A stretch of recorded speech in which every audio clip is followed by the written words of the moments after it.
जय श्री ओम नमः शिवाय।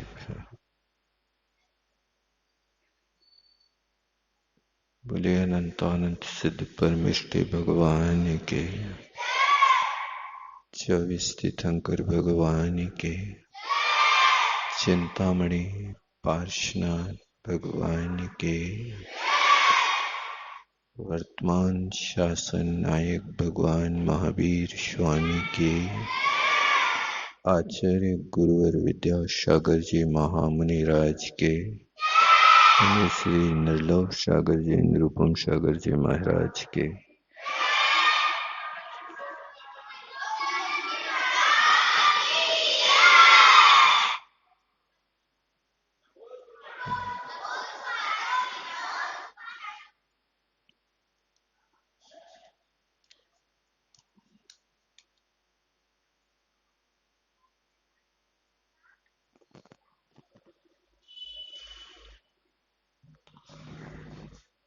आज का ये परम पावन दिवस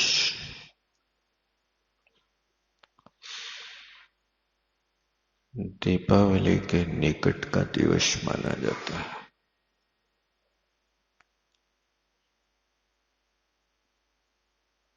धनतेरस है। तिथि की अपेक्षा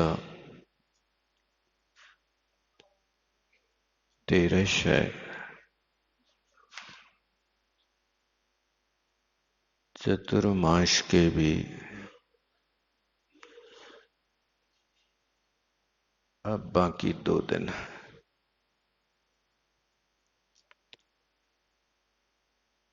काल व्यतीत हो गया।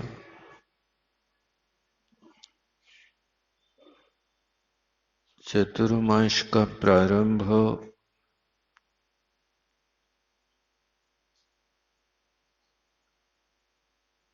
वीर शासन जयंती से हुआ था।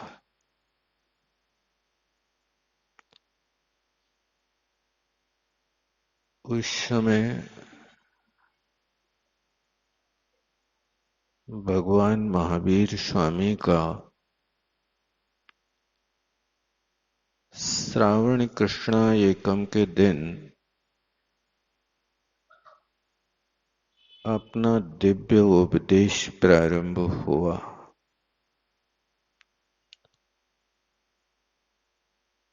आज चतुर्दशी को, त्रयोदशी को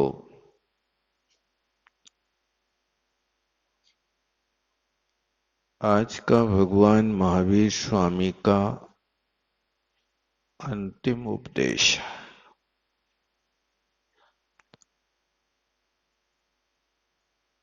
आज का अंतिम उपदेश करने के बाद भगवान हमेशा के लिए मौन हो गए। 30 बरस तक भगवान ने हमारे लिए ये दिव्य देशना देकर के बहुत बड़ा उपकार किया।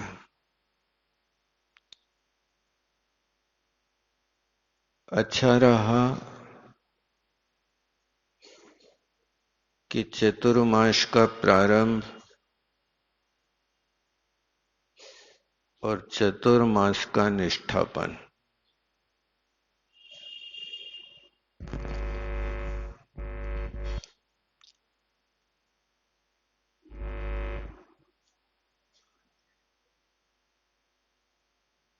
भगवान महावीर स्वामी के दिव्य उपदेश से प्रारंभ हुआ और आज दिव्य उपदेश विपुलाचल पर्वत पर निष्ठापन होकर के भगवान पावापुर के पद्म सरोवर की ओर विहार कर गए।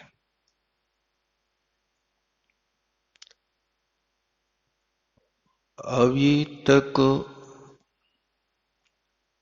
योग की प्रक्रिया चलती थी।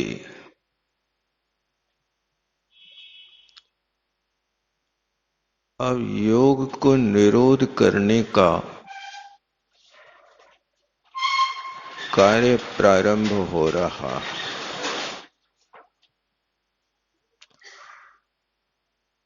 आज के दिन से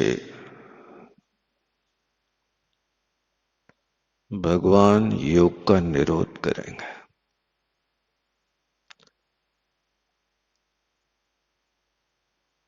और योग निरोध करके अपने स्वरूप में समावेश करेंगे।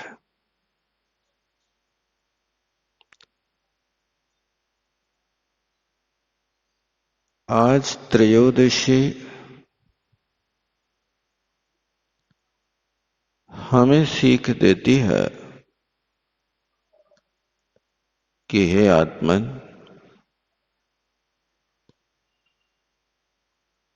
भगवान के उपदेश को सुनकर के आप भी कुछ करने का प्रयास करो।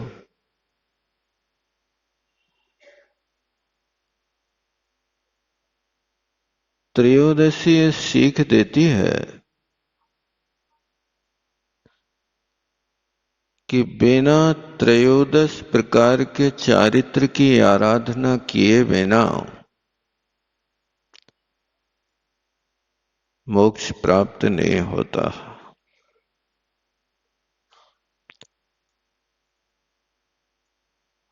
उस 13 प्रकार के चारित्र के माध्यम से ही मोक्ष की प्राप्ति होती है।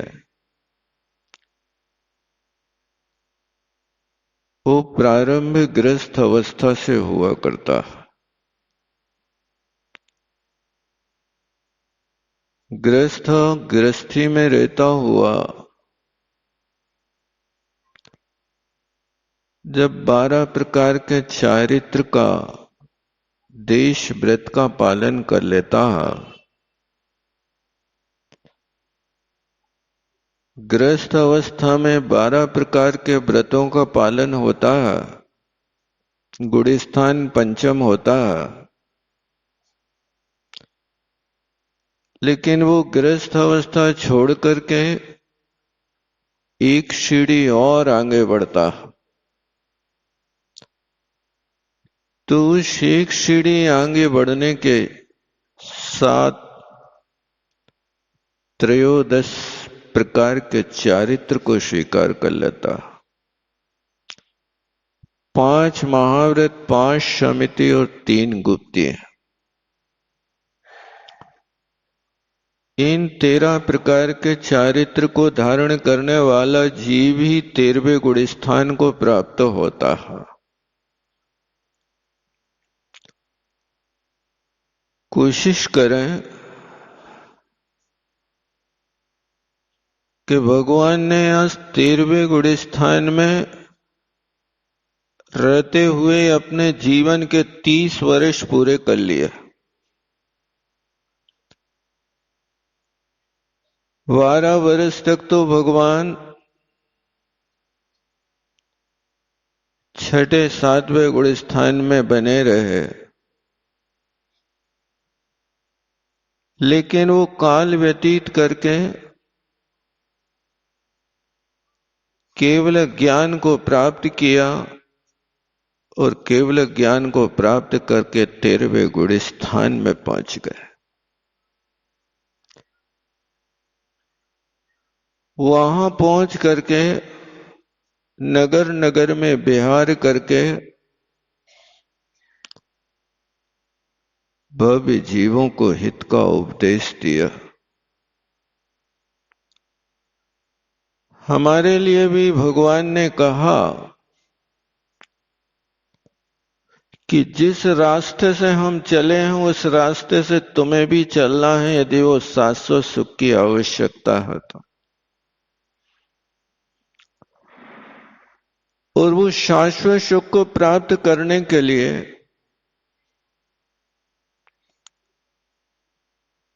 आप कुछ आत्मनिरीक्षण करें।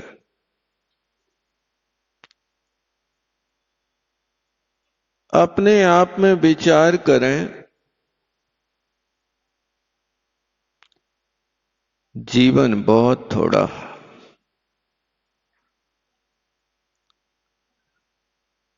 इस थोड़े से जीवन में आपको बहुत बड़े बड़े काम करना है। अरमान तो बड़े बड़े बना लेते हैं,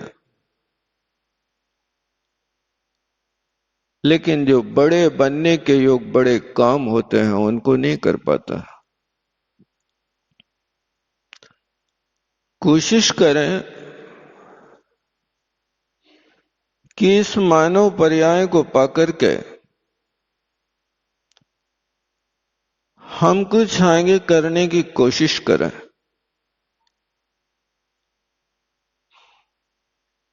थोड़ा सा शांति से बैठ करके आप विचार करें। समय थोड़ा है, काम बहुत है।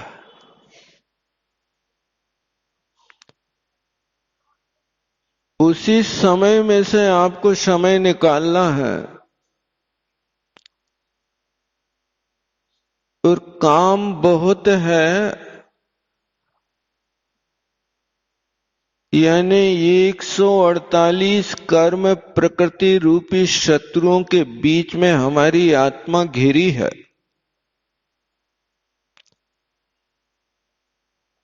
उन कर्म शत्रुओं के बीच में से हम अपनी आत्मा को कैसे निकालें, इसका विचार आपको स्वयं को करना है।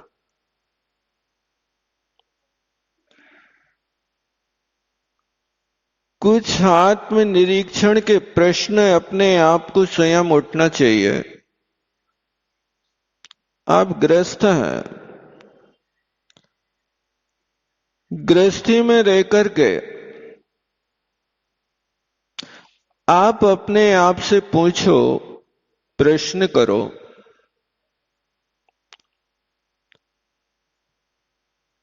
क्या आपके चेहरे पर हर समय खुशी रहती है? बच्चे बताओगे?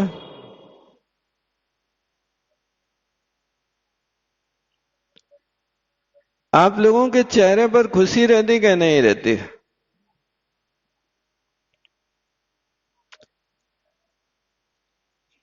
ये बच्चे तो छोड़ो, वे तो प्रसन्न रहते हैं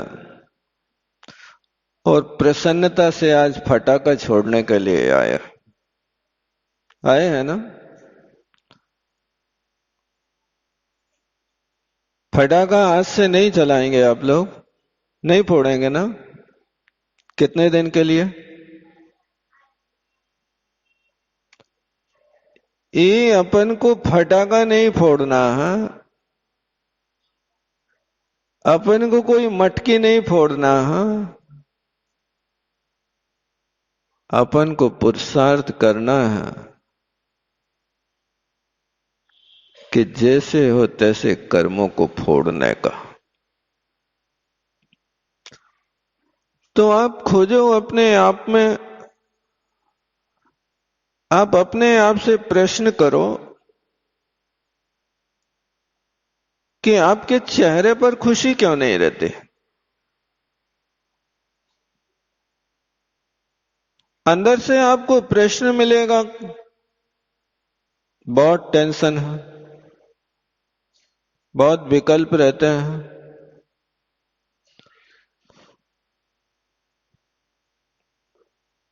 उन विकल्पों को दूर कौन करेगा? आप स्वयं करेंगे कि कोई दूसरा करेगा? आप चाहें तो विकल्पों को दूर कर सकते हैं और आप चाहें तो विकल्पों को बढ़ा सकते हैं। कुछ चीजें ऐसी होती हैं कि जो घटाने से घटती हैं और बढ़ाने से बढ़ती हैं। भूख, नींद, इच्छा, ये बढ़ाने से बढ़ते हैं और आप चाहें तो इनको घटा सकता है, घटाने से घटती भी हैं। आप अपनी इच्छाओं को चाहें तो कम कर सकता है। विश्वास करें कि मेरी इच्छा करने से कभी मेरी झोली नहीं भरेगी। उद्यमेन ही सिद्ध्यन्ति कार्याणि न मनोरथै, नहीं सुप्तस्य सिंहस्य प्रविशति मुखे मृगा। कार्य की सिद्धि पुरुषार्थ से होती है, सिर्फ कल्पना से नहीं होती है। आप कल्पनाएं करते जाओ, कल्पनाओं के सागर में डूबते जाओ, इससे कभी किनारा नहीं मिलता।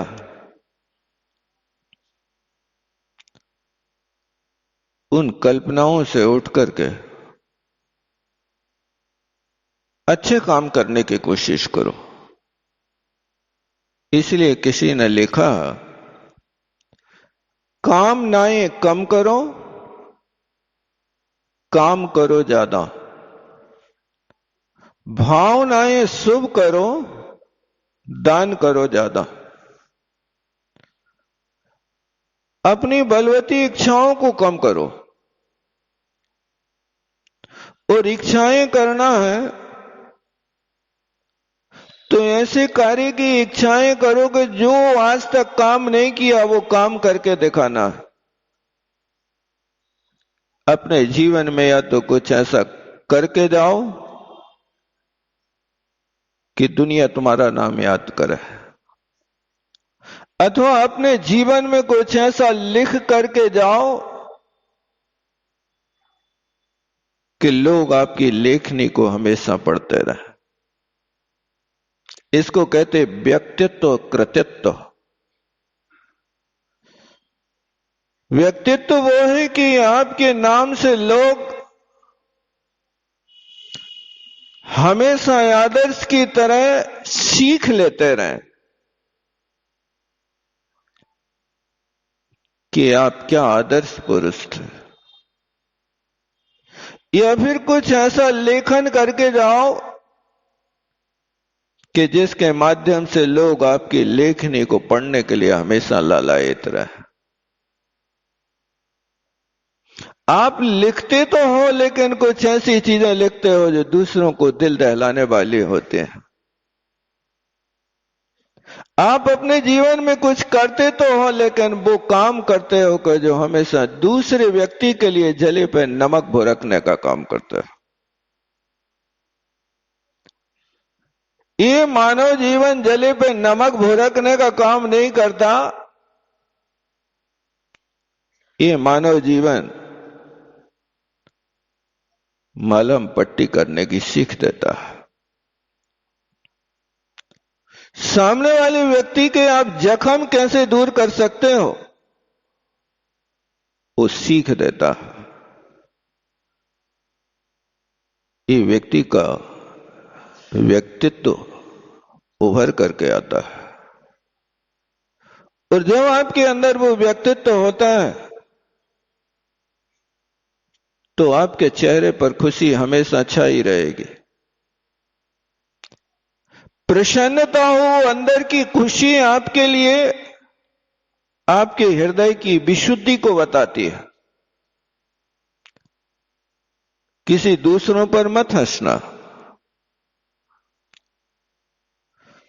और आप इतने प्रसन्न रहें कि वो प्रसन्नता आपके हृदय की इस बात को बता देती है कि आप वास्तव में दुनिया के सबसे सुखी व्यक्ति हैं। दिल की बात बता देता है असली नकली चेहरा। आपके दिल में क्या है, आपका चेहरा आपके हृदय की बात को बता देता है। जरूरत नहीं पड़ती है, आपका चेहरा आपके हृदय की विषय सूची हुआ करता है। उस विषय सूची को आप सामने प्रकट करना चाहते हैं तो आप कोशिश करें।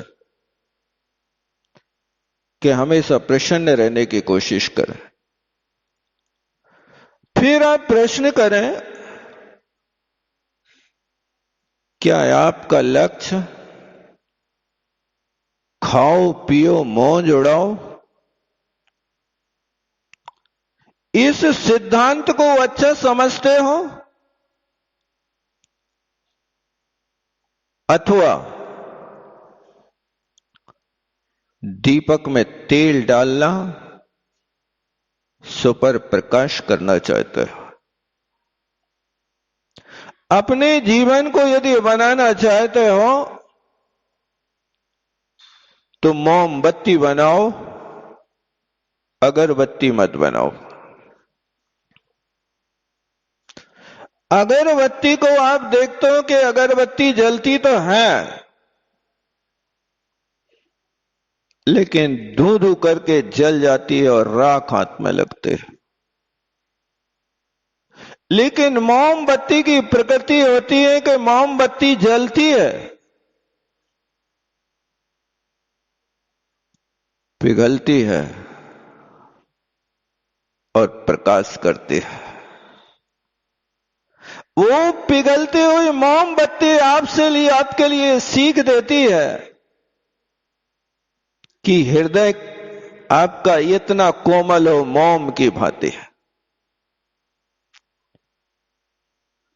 किसी ने मोम से पूछा, धागा ने मोम से कहा, मोम के अंदर धागा पड़ा रहता है ना, उस धागे ने मोम से कहा, मोम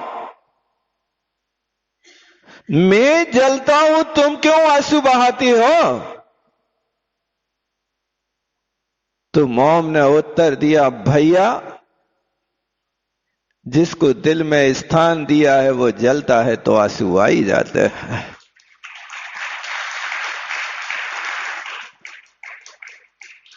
वो धागा उसके बीच में पड़ा है, जल धागा रहा है, आंसू मोम बहा रही है। दूसरे की जलन को देख करके तुम्हारे अंदर आंसू आते हैं कि दूसरों की जलन को देख करके आपके होंठ मुस्कुराते हैं? बताओ आप क्या है? दूसरों की पीड़ा को देख करके आप हंसते हैं, आंसू बहाते हैं? बोलो, आपके शरीर का ही अंग है। यदि दूसरों की पीड़ा को देख करके आप हंसते हैं, यानी आप करुणा से हीन हैं।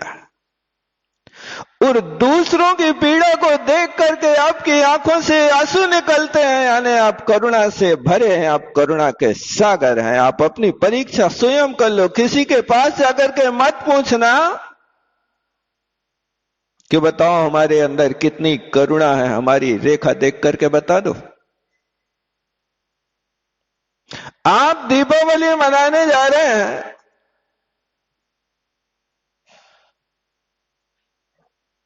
और आप अपने घर में आनंद मना रहे हैं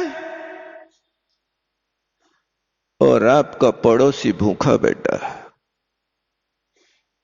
आप मिठाइयां खा रहे हैं, सामने वाले के लिए रोटी नसीब नहीं हो रही है।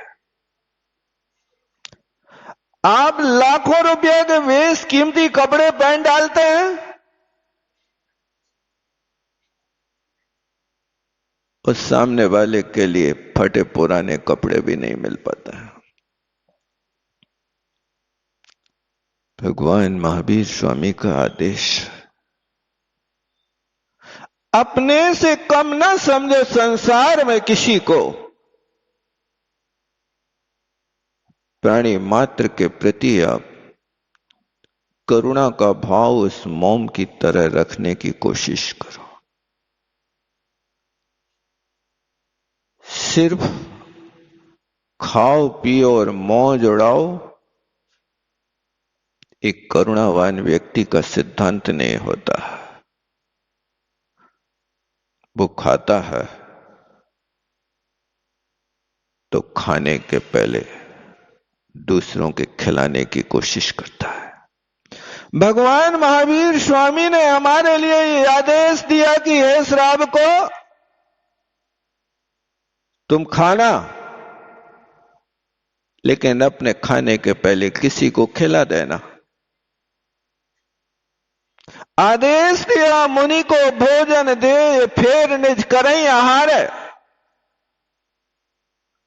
भगवान महावीर स्वामी का ये आदेश है, पहले साधु को भोजन करा दो, अपने भोजन को पवित्र कर लो, अपनी कुटिया को पवित्र कर लो, अपने परिणामों को पवित्र कर लो, फिर इसके बाद आप खाने बैठ जाना। खाना, बिना खाए आप किसी का जीवन नहीं चलता है, खाना तो पड़ता है। क्या आप भगवान की आज्ञा का पालन करते हैं? खाओ पियो और मौज करो का सिद्धांत हमारा नहीं है। खाओ, दूसरों को खिला के खाओ। नहीं मिलते आपको रोज रोज मुनि महाराज, कोई बात नहीं, किसी ग्रस्त त्यागी वृत्ति को खिलाने की कोशिश करो। कोई त्यागी वृत्ति नहीं मिलता है आपको, आप अपने पवित्र भावों को बना करके रखो। अपने अंदर ऐसा विकल्प पैदा करो कि हे भगवान, आज मेरा कैसा दुर्दिन है कि आज मुझे खाना पड़ रहा है और मैं खिला नहीं पा रहा किसी को। किसी ग्रंथकार ने लिखा है कि उस व्यक्ति का घर ऐसा है जिस घर में साधु के चरण नहीं पड़े, जिस घर में आज तक खाओ पियो मौज उड़ाओ का सिद्धांत रहा लेकिन किसी को खिलाया नहीं, उस व्यक्ति का घर श्रावक का घर नहीं, सांप का बिल है। सांप अपने बिल में आता जाता है, निकलता जाता रहता है, लेकिन सांप के बिल में यदि कोई घुस जाए तो वो उसी को खा जाता है, लेकिन सांप किसी को खिलाता नहीं।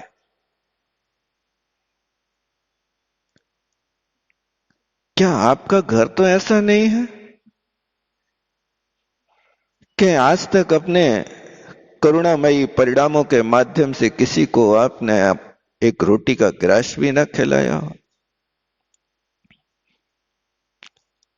एक खाओ पियो और मौज उड़ाओ की जिंदगी नहीं। मौज उड़ाना लेकिन दूसरों को भी मजे में कर देना। आप मजा लूटे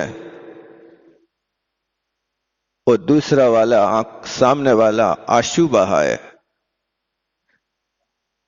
ऐसे मौज की जिंदगी जीने वाले लोग कभी सुखी नहीं होते। सुखी होने का सबसे अच्छा तरीका है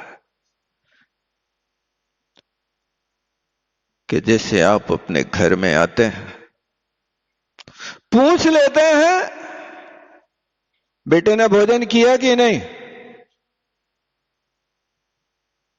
मां ने भोजन किया कि नहीं। ऐसे घर में प्रवेश करने के पहले रोज पूछो कि आज अपने घर में कोई अतिथि का संविभाग हुआ कि नहीं, कोई को कष्ट तो नहीं। ये दीपावली मनाना सिर्फ लोग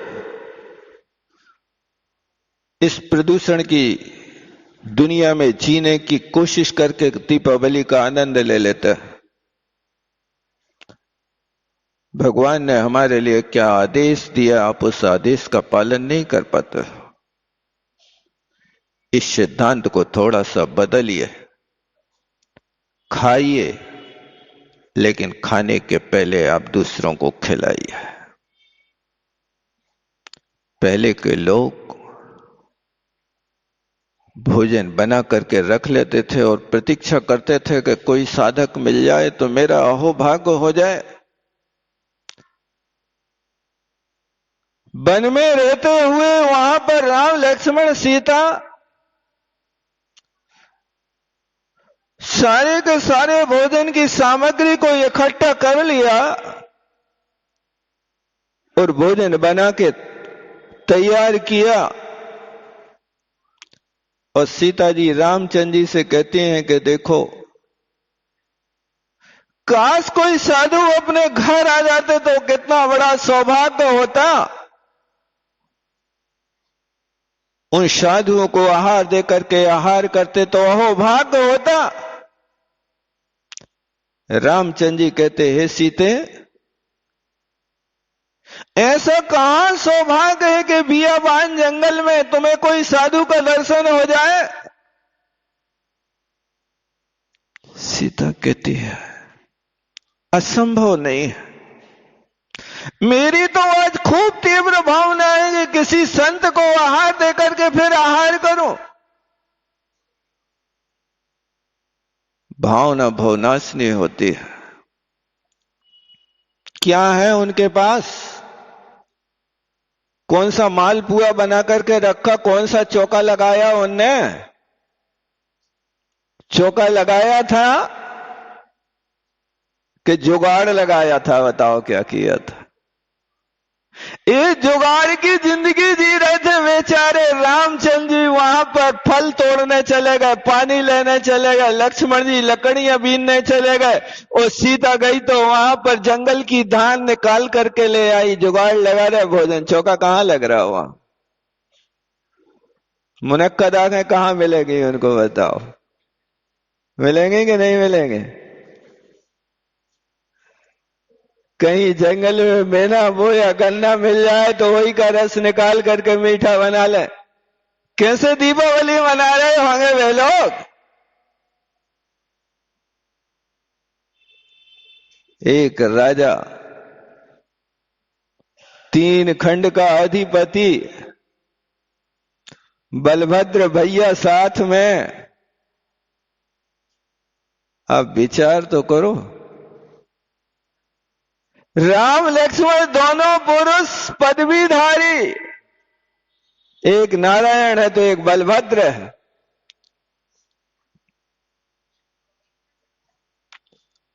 लेकिन ऐसी परिस्थिति में भी धर्म को नहीं छोड़ा। वो वास्तव में धर्मात्मा होता है। दुख के काल में तो भगवान याद कर लेते हैं, लेकिन सुख के काल में भी भगवान का स्मरण बना रहे, ये बहुत दुर्लभ होता है। सुखिया लोग धन के ऊपर इतना गर्व करते हैं कि हम सब कुछ कर लेंगे। लेकिन ध्यान रखना, धन से सब कुछ नहीं होता। धन से मोह के साधन मिलते हैं, लेकिन धन से मोक्ष के साधन नहीं मिलते हैं। धन से आप भोग की सामग्री जुटा सकते हो, लेकिन धन से कहीं रत्नत्रय नहीं खरीद सकते हो। ये रत्नत्रय बाजार में बिकने वाली वस्तु नहीं है।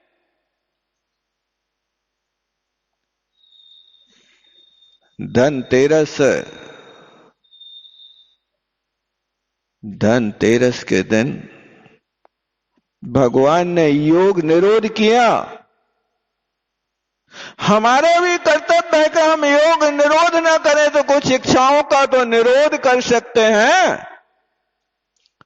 उनके सूत्रों को तो जीवन में अपना सकते हैं, उनके कहे रास्ते पे तो चल सकते हैं। उनने हमें आदेश दिया, जियो और जीने दो। आज की संस्कृति आ गई, पियो और पीने दो। हम महावीर के उपासक तो हैं, लेकिन बुद्धि कहां जा रही है आपकी?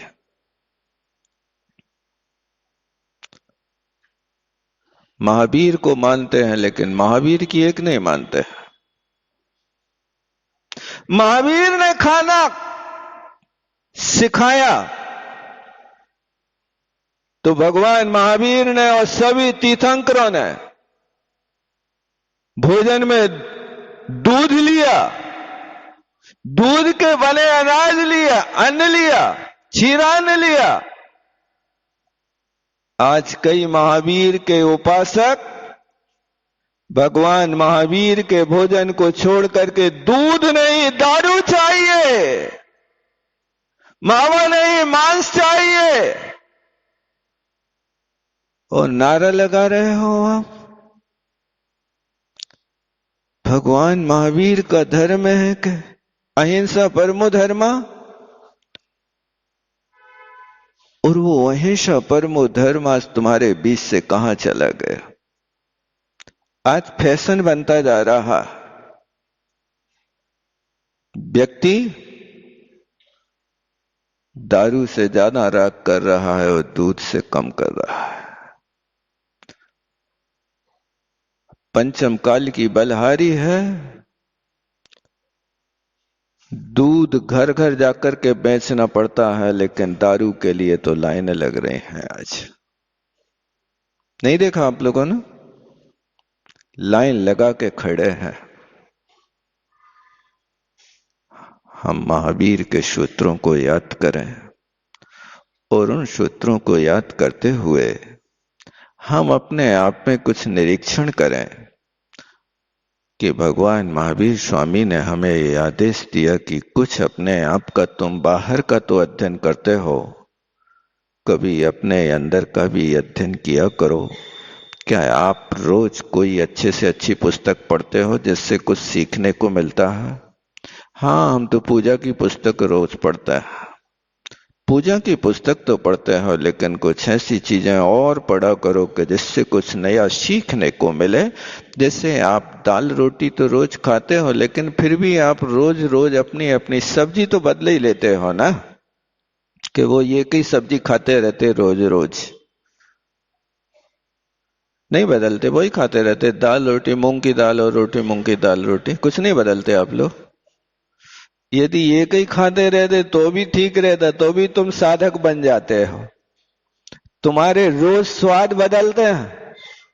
भोजनशाला में जाने के बाद पहले आपको बताना पड़ता है कि आज क्या क्या बना है। अरे अरे बना के रख दिया, अब मेरी इच्छा नहीं है खाने की।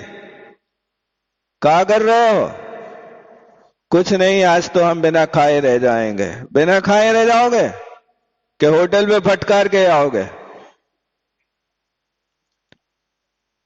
आदत बिगाड़ दी तुम लोगों ने।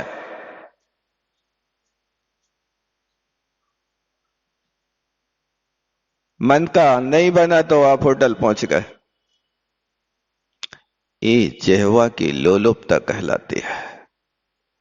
आप कोशिश करें कि जैसे आप रोज नया नया भोजन चाहते हैं, नए नए वस्त्र चाहते हैं, ऐसे रोज नई नई कुछ चीज सीखने की भी कोशिश करना चाहिए।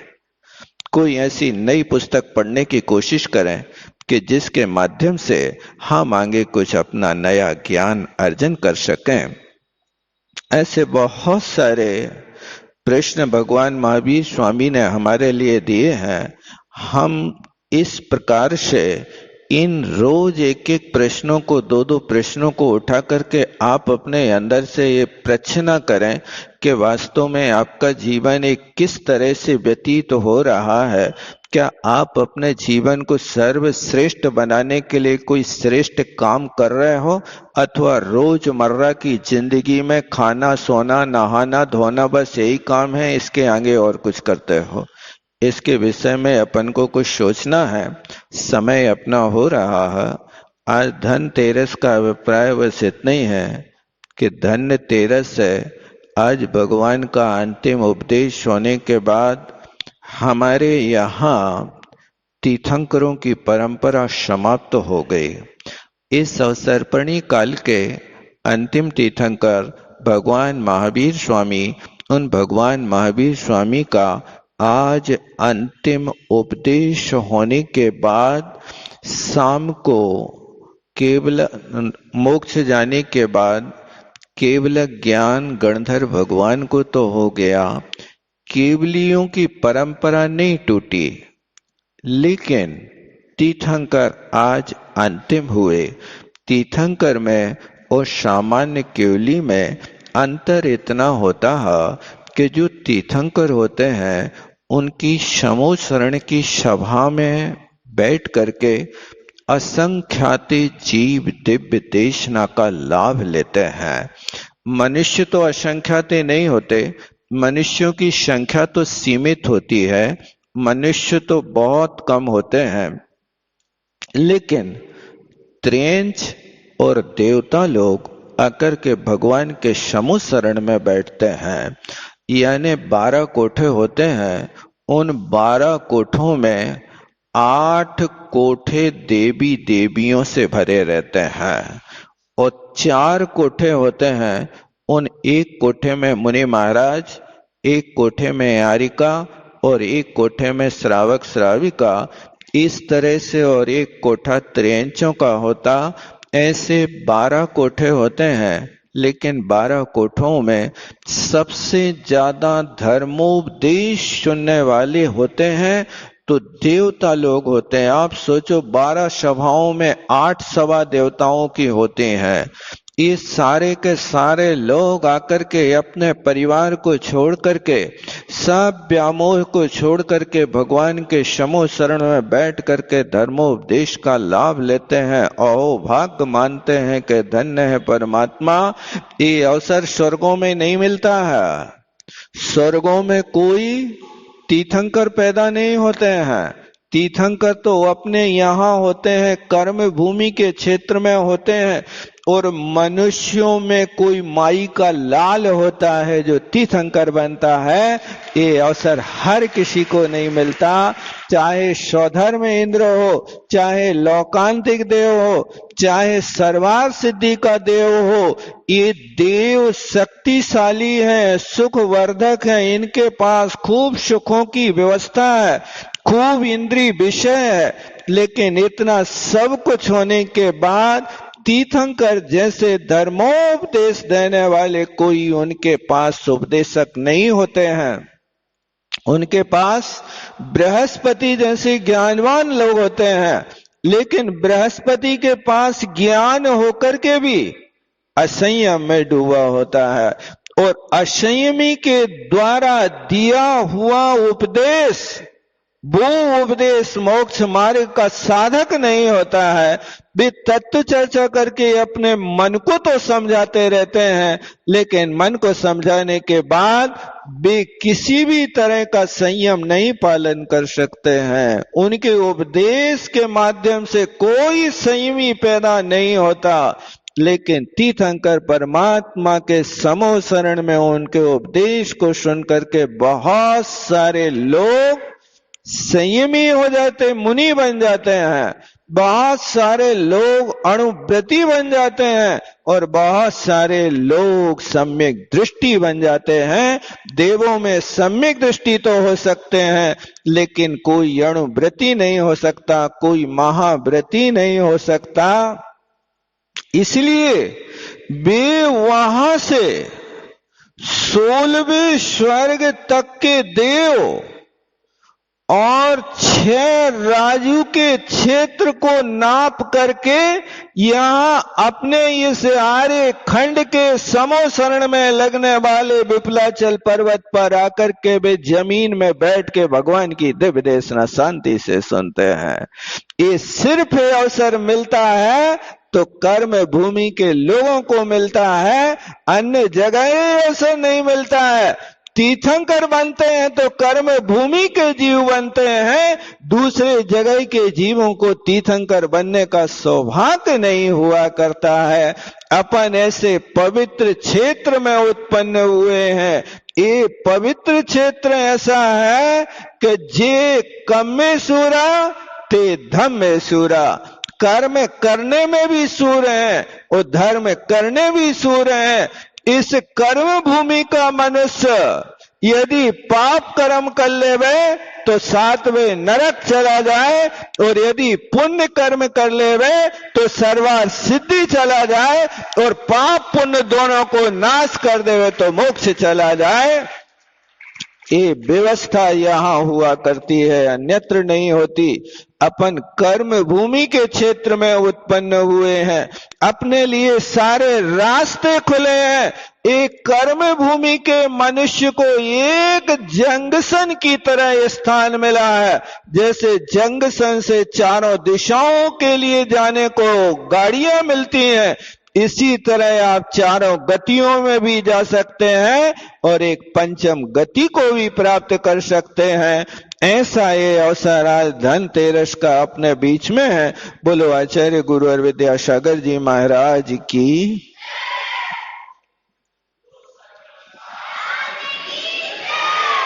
जावाणी के ज्ञान से सुझे लोकालो, श्रोवाणी मस्तक धरूं सदा देतूं दो। हे जिन बाणी भारती तो जपो दिन रहे, जो तेरो शरणाग है सो पावे सुख चैन। देव बजावर हंत को गुरु सेवो निर्ग्रंथ, दया धर्म पालो सदा यही मोक्ष का पंथ। नौबार नमोकार मंत्र।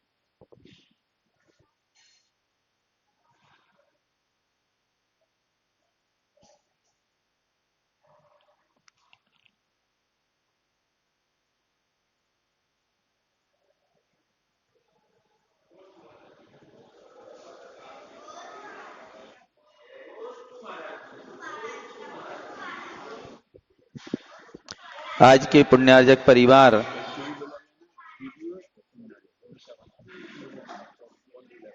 गाय के लिए क्या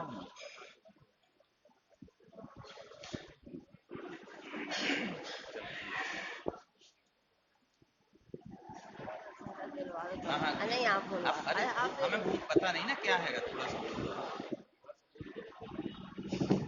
देवाधिदेव 1000 चिंतामणि पार्श्वनाथ भगवान की, वर्तमान शासन नायक भगवान महावीर स्वामी की, परम पूज्य आचार्य श्री विद्यासागर जी महाराज जी